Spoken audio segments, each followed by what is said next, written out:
All right, ladies and gentlemen, I wasn't even going to do anything today, but this article came out today. I heard about it on our that Cardinal Walter Brandmüller, one of the strongest, most orthodox, great cardinals in the Catholic Church, a German cardinal. He's, I think, around 90 years old now. So he really has nothing to hide. He doesn't care. He states the truth as it is.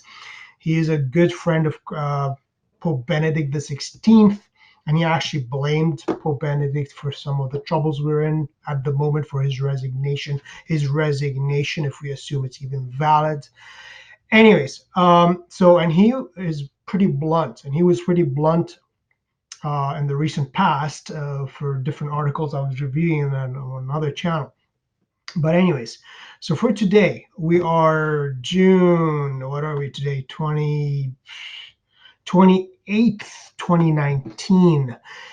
And Cardinal Walter Brandmüller came and mentioned the words of apostasy and heresy in regards to the upcoming synod on the Amazon, the Pan-Amazonian Synod, which is coming up in uh, Rome between the 6th and the 27th of October 2019. And this synod, it seems to be a big manipulation. There is online on a website, Aurorati Celli blogspot. They do have the full text of the working document of the synod, which I was planning on reading. I'm thinking, you know what? I'm not going to even bother wasting my time on that thing. Let's wait and see what happens. But you know what? They are apparently asking for so high, since it's an ask. So when they get actually most of what they ask for, Catholics will think, oh, we succeeded in stopping the most evil things. But they got pretty much what they want, like what happened with the previous two synods on the family, the so-called synods on the family in the years past. And so anyways, Walter Brandmüller, I haven't actually read his actual critique, so I'm going to read it now as I'm just recording it, and I'm going to read it and give you my impressions. Now, before we actually read his critique, a couple of our more reports came out yesterday and I think a couple of days ago. One was well, actually, let's do that. Well, let's do. It doesn't really matter which is which we start off with. So one is reported by Edward Penton from the National Catholic Register, and that was reported on June 26, 2019. So there was apparently a secret or a semi-secret meeting, a study meeting of the pre-Amazonian Synod held in Rome. And in that meeting, basically, pretty much all the attendees were Germans or German speaking. And apparently, the church in Germany, the modernists in Germany, are in control of Rome at the moment. They were the most ardent supporters of Bergoglio, aka Pope Francis. So they apparently had this meeting, which was denied previously, according to the article. And anyways, in this meeting, they were basically had the most radical bishops, cardinals in attendance. And I'm going to give you the link. I'm not going to go through the article. You can read it. Just kind of gives you a hint of what's coming up, including other than. So, anyways, one of these participants, I'm just reading it here. Other participants include. Well, anyways, we can just kind of here do a quick. Bishop Krautler has argued for ordaining married men in the Amazon and voiced support for women priests. He thought to have helped with the Synod's controversial working document published last week. I'm just kind of doing kind of a quickie here of the article. Actually, I'm not going to even do the article. I'll give you a link to it. But anyways, one of the bishops who was at that meeting in Rome, another German, he says, it was Bishop Franz Josef Overbeck of Essen, Germany, the head of the German Bishops' Latin American Commission. And this commission provides financial aid to South America. So they have been The money speaks. Follow the money. We have the purse. You do what we want you to do. We're the German overlords. So last month, Bishop Overbeck said the Synod will lead the church to a, between quotation marks, a point of no return. And therefore, again, there's nothing will be the same as it was. So these people want to take the church to a point of no return where there's nothing will be the same as it was. I'll give you a link to this article so you can go over it yourself. And yesterday, on Crux News, published as well, June 27, 2019, Curial Aid. So he says, because they're reforming of the Curia, the governing body of the church, so they're reforming it. And he says the reform is about mission, not doctrine. And this bishop, good friends, of course, he says here, Bishop Marcello Semeraro, who serves as secretary to Pope Francis's Council of Cardinals Advisors, said Thursday that doctrine alone is no longer enough to reach an increasingly post-Christian world. He said that he told journalists on the 27th of June that the fundamental perspective, in between quotation marks, of Pope Francis' reform efforts came from his emphasis on missionary church in his 2013 Apostolic Exhortation Evangelii Gaudium. In the text, again, between quotation marks, the Pope speaks of a missionary conversion, transformation of the church. So Jorge Bergoglio, Pope Francis, wants to transform the church. The church was founded by Jesus Christ himself. It cannot be transformed. It cannot be changed by Jorge or his junta or anybody else. And I'm just giving this as a perspective, what's happening. So first of all, we have the secret meeting with a German saying, well, everything's going to be changed. Nothing's going to be changed. It's an irreversible course. We are going to change the church. Nothing will be the same anymore. And we have this guy heading the reform of the Curia under Pope Francis. He says, doctrine doesn't really matter. Important is mission. Let's see here. He says here, perceptions are rapidly exchanging, and much of modern society is no longer within Christianity. So Roman Empire wasn't within Christianity, and it was converted to the Christian faith with the apostles and their successors. And he says here, it is not enough to focus on the order of doctrine, but above all, the proclamation, a proclamation which brings joy. Otherwise, it wouldn't be the gospel. So now we have ignored doctrine and just bring joy and happiness and laughter. And that would be the gospel, I guess. That's not the gospel. The gospel is preaching. Jesus told people, the disciples, go and teach all nations. Teach all nations to observe all that I have commanded you to do and to believe. And the apostles from the beginning went and taught doctrine, taught the teaching. Christ is God incarnate. This is the faith which came to us. This is the fulfillment of the ancient faith of the Israelites. This is the Messiah. This is the faith, whole and entire. All Christ commanded to teach all nations all that I have taught you. And they said, he who is baptized is saved, and he who is not, he who refuses to believe is already condemned. That is in the New Testament. So proclaiming joy with no doctrine is falsehood, is anti-Christ. I'm not going to quote the article. I'll give you a link to it too. So this shows you the three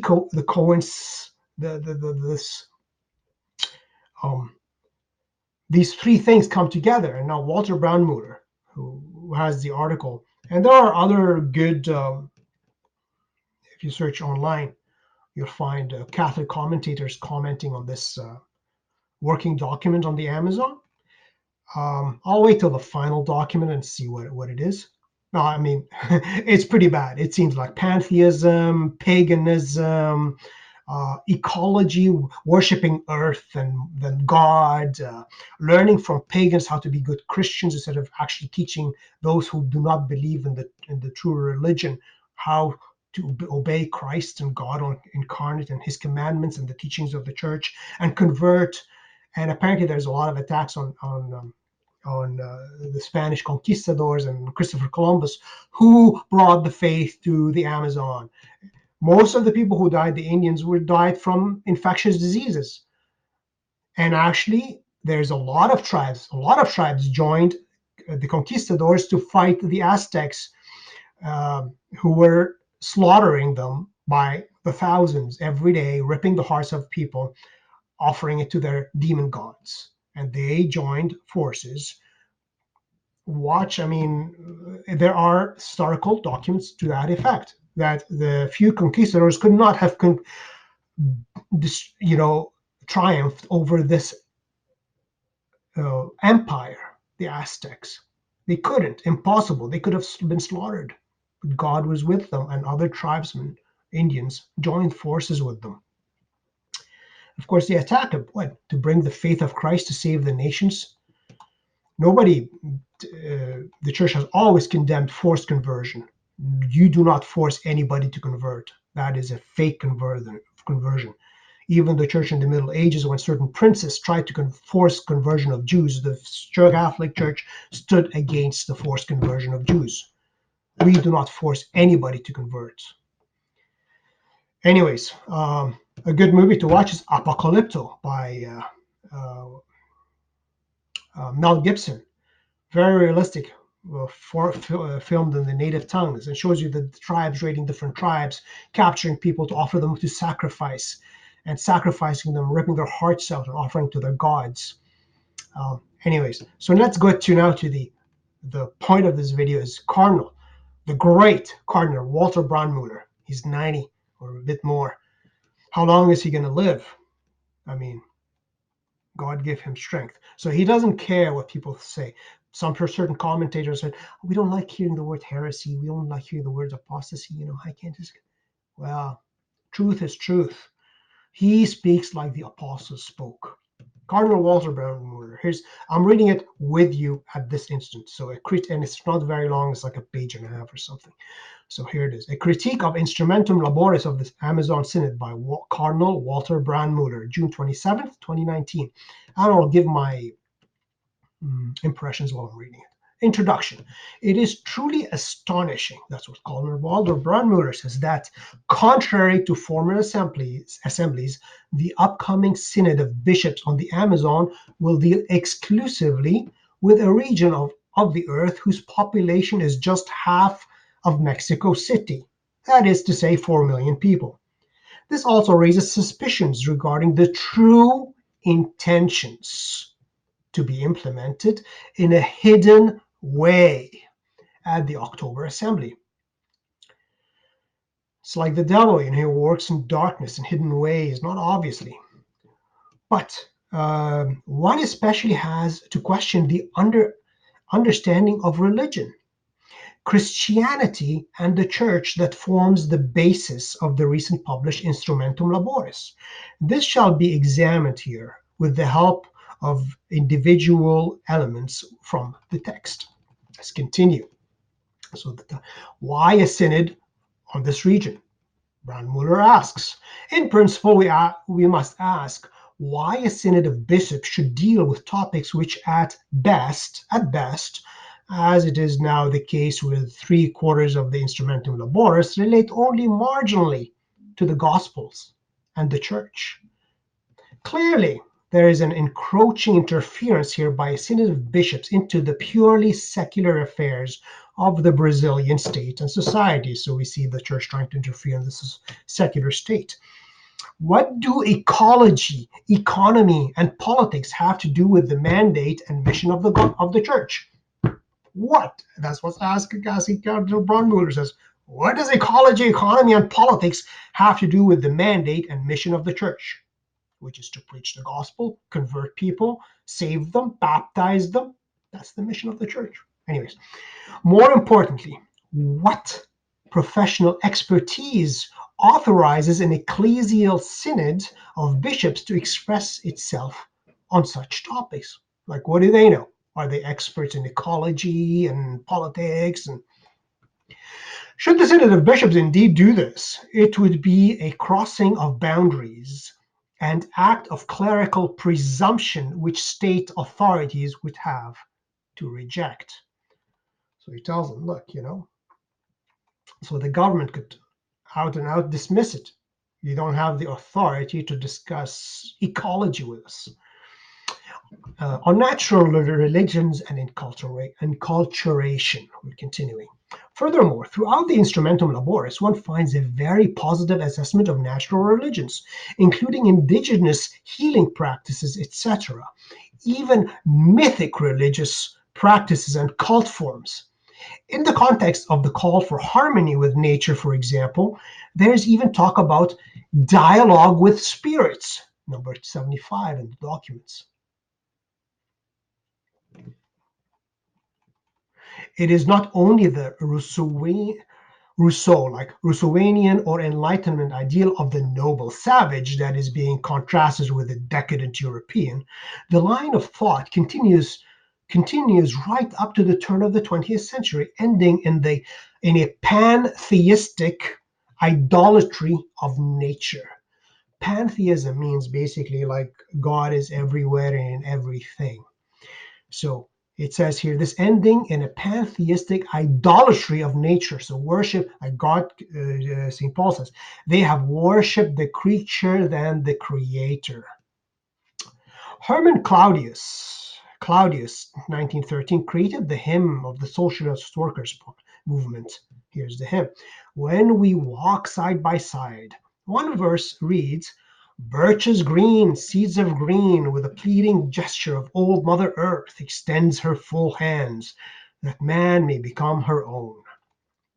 And Cardinal Brandmüller continues, it is remarkable that this verse was later copied into the songbook of the Hitler Youth, presumably because it corresponds to the National Socialist myth of blood and soil. The ideological proximity with the instrumentum of this document is remarkable. The anti-rational rejection of Western culture that stresses the importance of reason is characteristic of their Instrumentum Laboris, which speaks in number 44 of Mother Earth and the cry of the earth and the peoples, number 101, respectively.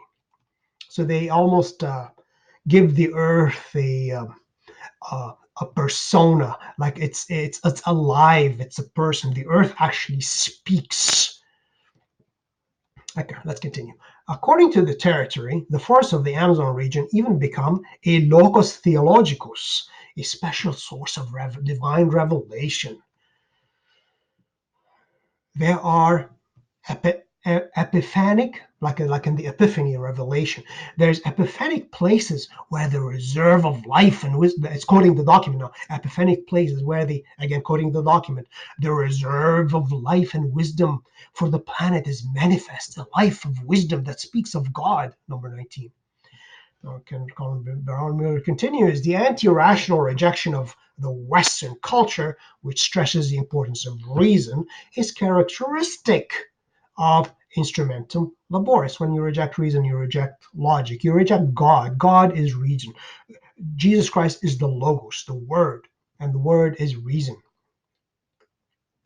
Anyways, let's see here.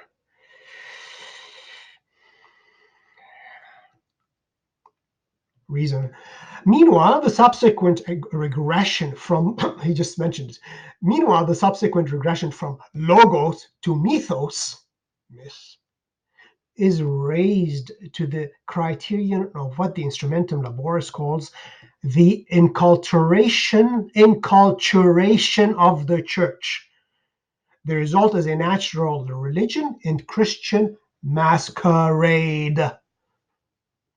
A Christian religion, a natural religion, paganism, in a Christian masquerade.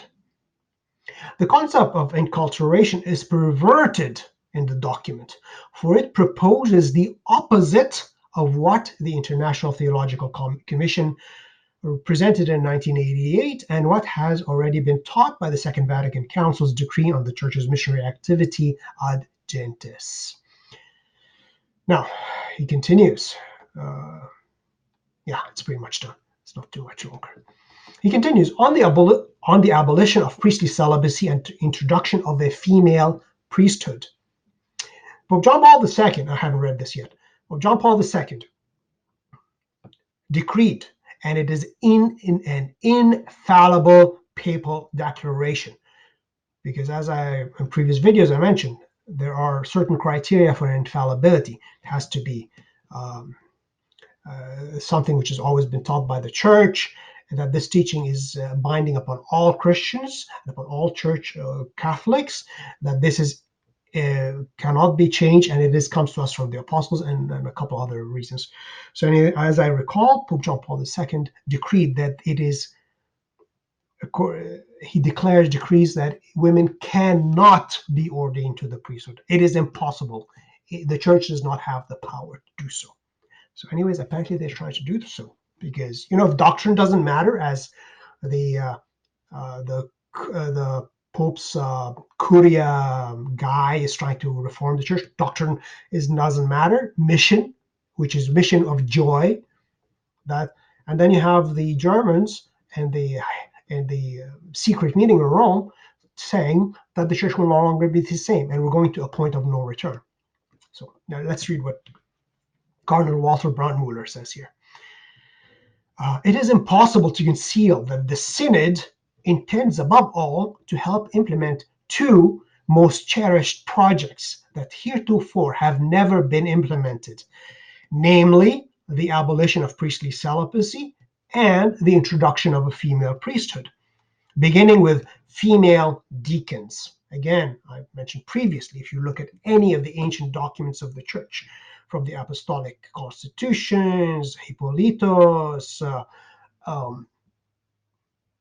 any mention of female deacons or deaconesses, the most they would do is assist the priest in the baptism of women, because people were baptized naked or with a very thin covering, and it is improper for a man, the deacon or the priest, to be touching or baptizing which is a full immersion.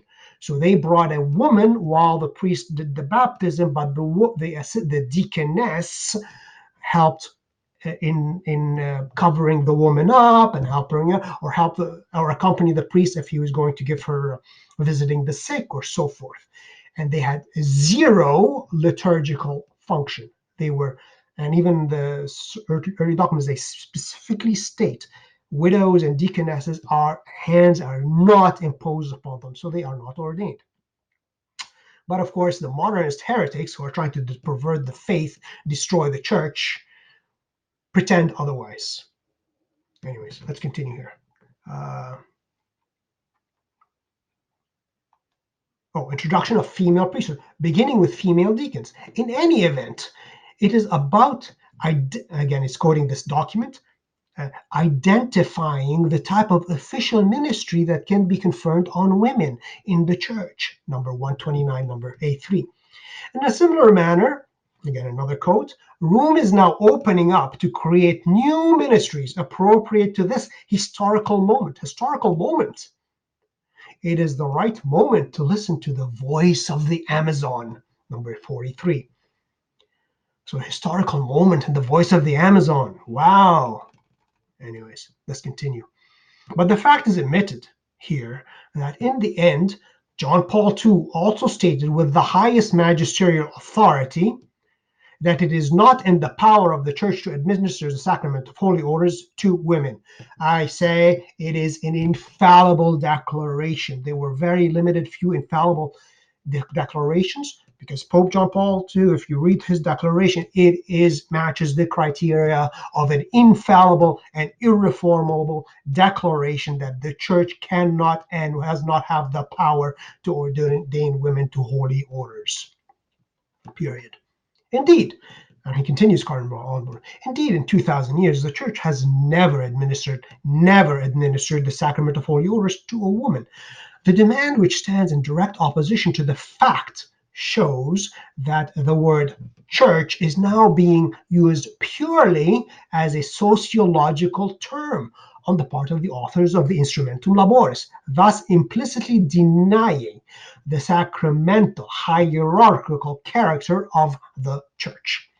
And of course, the Church is hierarchical. It is a society. Jesus is the King, and the Church is his kingdom. He appointed Peter as his vicar, his vicar. He is not Christ. The Pope is not Christ. He is the vicar of Christ.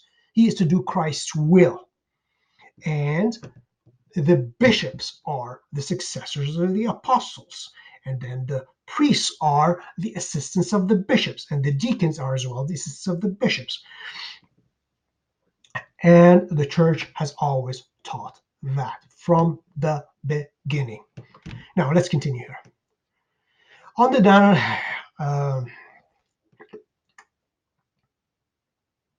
denial of the sacramental hierarchical character of the Church, Cardinal Brandmüller, last paragraph before conclusion. In a similar manner, though expressed in passing, number 127, of course they have to say it in passing because you don't want to make it so clear. Number 127 represents a direct attack on the hierarchical sacramental constitution of the Church, when it is suggested that it would be opportune, in quotation marks now, to reconsider the notion that the exercise of jurisdiction, power of government, must be linked in all areas, sacramental, juridical, administrative, and in a permanent way to the sacrament of holy orders, number 127. So basically saying a bishop doesn't have jurisdiction when it's holy orders, especially a bishop would have jurisdiction over his diocese, a priest over his parish, and it is through a sacrament of holy orders, because the bishop is the successor of the apostles, and the priests are assistants of the bishops, and it is the Church is the kingdom of Christ on earth. It is not a democracy. But of course, if a prince decides to disobey the king is to be obeyed above the prince. We always have to keep that in mind in case we see a bishop or even a pope who decides to disobey the King of Kings and Lord of Lords and do his own will and not the will of him who appointed him. All right, let's see here. From such an erroneous view arises, in number 129, the call for the creation of new offices which correspond to the needs of the Amazonian peoples. However, liturgy, i.e., worship, is the field where the ideology of a falsely understood inculturation finds its expression in an especially spectacular manner. Here, Cardinal Walter Brandmüller continues, certain forms from natural religions are to be positively adopted.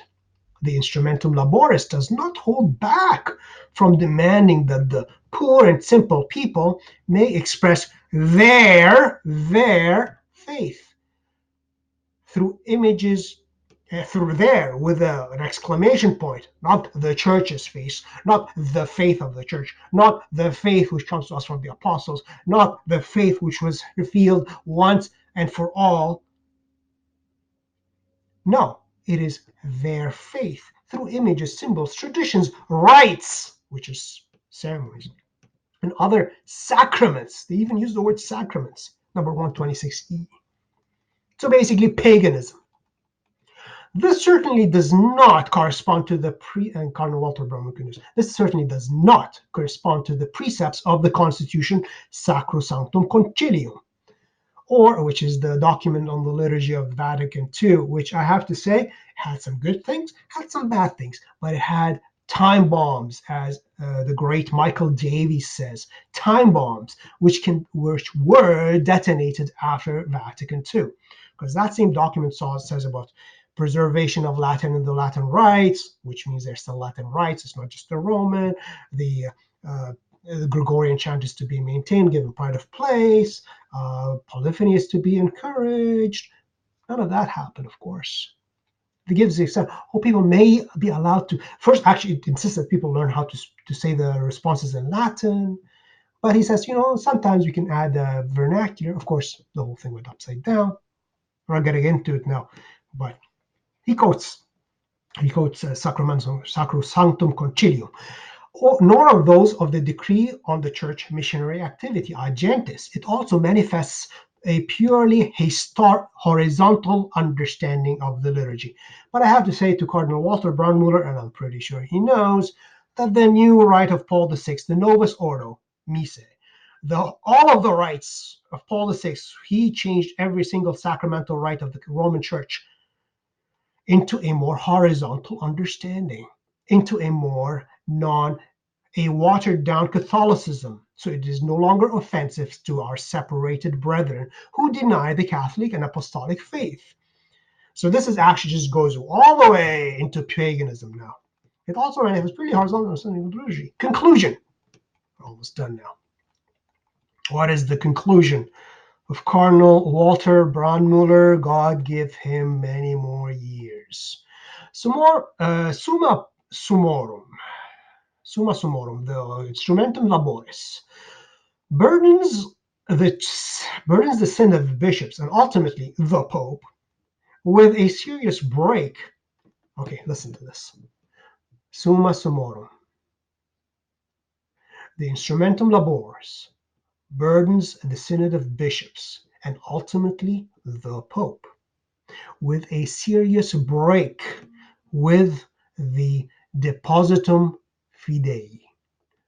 So a serious break with the deposit of faith. Such a break consequently implies the self-destruction of the church. And Paul VI, after he introduced his fabricated liturgy, after a few years, said the church is suffering is self-destruction and auto-demolition. Or the change of the Corpus Christi Mysticum, which is the body of Christ, the mystical body of Christ, which is the church, into a secular NGO with an ecological, social, psychological mandate. Let me read this little paragraph again. Summa summorum, the instrumentum laboris burdens the Synod of bishops and ultimately the Pope with a serious break with the depositum fidei. Such a break consequently implies the self-destruction of the church or the change of the Corpus Christi Mysticum, the mystical body of Christ, into a secular NGO, non-governmental organization, a UN, with an ecological, social, psychological mandate. After the Cardinal Brandmüller continues, after these observations, questions naturally arise, above all in relation to the sacramental hierarchical structure of the Church. Is there a decisive break with the apostolic tradition constitutive of the Church, or do the authors rather have a notion of the development of doctrine, which is presented theologically in order to justify the aforementioned rupture? So he doesn't mince words. If these things go through, it is a rupture. And of course, the rejection of the deposit of faith, changing of the mystical body of Christ, these are all heresies. It is apostasy. Indeed, Cardinal Brandmüller continues, indeed, this seems to be the case, which is that it is a this development of doctrine is mentioned just as a cover, as a justification for a rupture. Indeed, this seems to be the case. We are witnessing a new form of classical modernism. And Pope St. Pius X said, modernism is the synthesis of all heresies. All heresies, they're synthesized, it's combined, it's into this modernism. And unfortunately, this is rampant in the church today. The number of bishops or priests who say, especially the bishops or cardinals who stand up to this, could be maybe counted in one hand. I don't know if I know 10 of them. Anyways, so indeed, this seems to be the case. We are witnessing a new form of classical modernism of the early 20th century. At the time, from a decidedly evolutionist approach, the view was presented that in accord with the continually higher development of man, higher levels of human consciousness and culture also result, whereby what had been false yesterday can turn out to be true today. Religion and religious consciousness, with its forms of doctrine and cult, cult is worship, the way you worship, cultus, and also, of course, immorality, are also subject to this revolutionary dynamic. And we've seen that actually in the Amoris Laetitia document for the previous synod, and actually in Easter 2019, many prominent Orthodox, good Catholic priests and scholars accused Pope Benedict XVI of formal heresy. And no cardinal or bishop would stand with them. They say the same thing, but they don't want to put their names to the document. And they basically, heresy is defection from the faith, because the Pope apparently seems to support all these innovations. He doesn't come out and say these are false doctrines. He either laughs them off or doesn't say anything. Anyways, so let's continue here. Oh, almost done. This, however, would presume a concept of dogmatic development that is sharply opposed to the genuine Catholic understanding. The latter understands the development of dogma and the church. The latter, which is the Catholic understanding, the latter understands the development of dogma and the church not as change, but as an organic development of the subject, which remains identical to itself. So one can have a deeper understanding, a deeper insight, maybe, but the truth, the subject is unchanged. The doctrine cannot be changed. I can go 1900 years ago and read the doctrine taught by the church. It might be more elaborately expressed these days, but it is the same doctrine. It cannot change because it is from the deposit of faith, which comes to us from the apostles. And that deposit ended with the death of the last apostle. And nobody and no one can change it or alter it, not even the Pope. And if a Pope tries to do that, he is no longer Pope. He has defected from the faith. And all that is left is for the cardinals to declare his failure to declare the faith and his fall from office. Anyways, but we of course have to maintain that a pope is a pope until such an action occurs. But of course, we haven't had a pope who out and out declares heresy. Francis seems to support error, grave error, not in an explicit way, but in a very subtle, serpent-like way. Very subtle. Subtly. Oh yeah. Speak forked tongue. Speak double-faced, Speak on both sides of your tongue. Speak on both sides of your face, your head. Not very good. Not good at all. Okay, let's continue here. This is what the two Vatican councils teach us in their constitution, Dei Filius in Vatican I. I'm just adding Vatican I here. Lumen Gentium and Dei Verbum from Vatican II. It is to be emphatically stated that the Instrumentum Laboris, so the Instrumentum Laboris is the working document for this Amazon Synod. The final document hasn't been produced yet. It'll be produced after the Synod, probably in December, January, who knows when. So it is here, because the Synod itself is in October. So it is here. But this is the basis. This document will form the discussion of the Synod. Anyways, it is here. It is to be emphatically, so there's no mincing words here. It is to be emphatically stated that the Instrumentum Laboris contradicts contradicts the binding teaching, binding, no options here, the binding teaching of the church on decisive points, not optional points here, on decisive points, and is therefore to be qualified as heretical.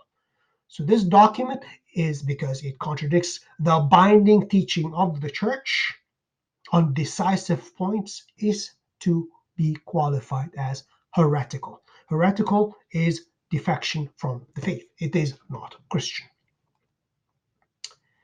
Inasmuch as the fact of the divine revelation, inasmuch as the fact of divine revelation is here even being questioned, about in this document, apparently divine revelation itself is being questioned or misunderstood, one must also speak of apostasy.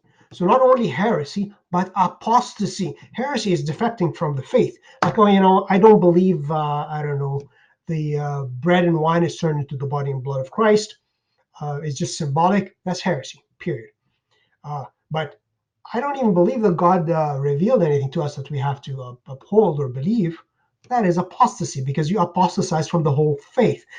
So here, Cardinal Walter Brandmüller says, inasmuch as the fact of divine revelation is here even being questioned, divine revelation, or misunderstood, one must also speak of apostasy. This is all the more justified in light of the fact that the Instrumentum Laboris uses a purely immanentist notion of religion. Immanent is immanent, being like a religion, being like in everything, immanence. It is from the doctrines of the modernists, which Pope Pius X condemned. Purely immanentist notion of religion, and regards religion as the result of expression of man's spiritual experience. So Cardinal Walter Brandmüller says that this document, because religion is immanentist, and that the regards religion as the result of the expression of man's spiritual experience. So it is not a divinely revealed religion. It doesn't come to us from God. It is where we're experiencing things and we come up with our own stuff. So in the end, there is no true religion, there is no true revelation, there is nothing binding. It is how man experiences nature, makes up his own religion. Anyways, let's continue here. I'll read this again. This is all the more justified in light of the fact that the Instrumentum Laboris uses a purely immanentist notion of religion and regards religion as the result and expression of man's spiritual self-experience. The use of Christian words and concepts cannot obscure the fact that regardless of their original meaning, they are being used merely as empty words. So they're using Christian words to hide pagan notions. So they are empty words. Last couple of words. The Instrumentum Laboris for the Synod, for the Amazon Synod, constitutes an attack on the foundations of the faith in a way that has heretofore not been thought possible. It must therefore be firmly and decidedly rejected. And that is how Cardinal Walter Brandmüller analyzed this evil document, which seeks to destroy the Catholic and Apostolic faith, which seeks to change the deposit of faith which comes to us from the apostles. And therefore, I add my voice to Cardinal Walter Brandmüller and read this again. The Instrumentum Laboris for the Amazon Synod constitutes an attack on the foundations of the faith because of heresy and apostasy in a way that has heretofore not been thought possible. It must therefore be firmly and decidedly rejected. So that's it. That is the Walter Brandmüller.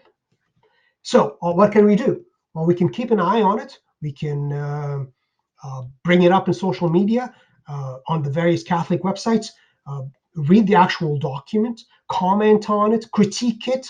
So those in Rome who seek to destroy the Church of Christ might, hopefully, they will not wake up. I don't think they will, but at least get a human fear. Maybe not the fear of God, but the fear of losing money for their churches, especially in Germany. The fear of contributions stopping. The fear of a revolt of Catholic faithful against their errors. So all we can do is bring out the fact, the truth of the faith, that there's one Lord, one faith, one baptism, one kingdom of Christ, one church of Christ. It cannot change. It cannot be changed, developed out of existence. We cannot accept paganism as Christianity. We cannot call evil good and good evil. And that's it. All we have to do is be faithful Catholics, bring this up as much as we can in every social media possible. And in case, God forbid, this instrumentum laboris, this document, or something close to it, becomes promulgated by Francis, then it should receive the exact same treatment as the other document, Amoris Laetitia, condemned as heretical because it had many heretical propositions in it, and to be rejected utterly and completely by all Catholic faithful, no matter who endorses it. That's it. That's all. And let's see where we go from here. All right. Go the traditional Latin Mass, the traditional Roman Rite, or the Byzantine Rite. John Chrysostom, the great golden mouth. John Chrysostom, the Divine Liturgy of the Catholic East, of the Byzantine East. But for any Roman Catholics, attend the traditional Roman Rite. It is the real Roman Rite, which embodies and holds and passes on the one true faith which comes to us from the apostles. It is not a fabrication. It is not made up stuff in the 1960s, which tries to water down anything. It imbues the faith, the one faith, the only faith which leads to salvation. That's it. See you again.